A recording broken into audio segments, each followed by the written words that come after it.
கிறிஸ்துவுக்குள் அன்பானவர்களே, உங்களை சந்திப்பதில் மகிழ்ச்சி அடைகிறேன். சங்கீதம் 18:18. என் ஆபத்து நாளில் எனக்கு எதிரிட்டு வந்தார்கள், கர்த்தரோ எனக்கு ஆதரவாயிருந்தார். ஆம் பிரியமானவர்களே, நம்மை சுற்றி இருக்கிற எல்லாவித ஆபத்துக்கள் நமக்கு கிட்ட இருக்கிறது. அந்த ஆபத்து நாளிலே தேவன் நமக்கு அவர் ஆதரவாய் கடந்து வருகிறார்.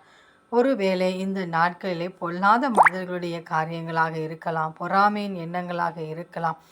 ஆனாலும் தேவனாகிய கர்த்தர் அதிலிருந்து நம்மை விடுவித்து பாதுகாக்க நமக்கு ஆதரவாய் அவர் கடந்து வருகிறார்.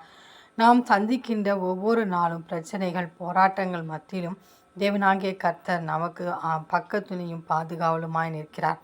எனவே ஆபத்து நாளில் என்னை நோக்கி கூப்பிடு, நான் உன்னை விடுவிப்பேன், நீ என்னை மகிமைப்படுத்துவாய் என்று சொன்ன நம் தேவனாகிய கர்த்தரை ஆபத்து நேரத்தில் அவரை நோக்கி கூப்பிடுவோம்.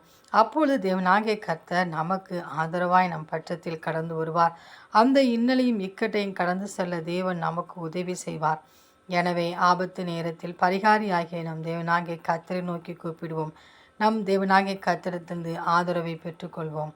அந்த தேவனின் அன்பு கரங்களை நாம் பற்றி கொண்டு அவரோடு கூட வாழ்வோம். ஆமேன்.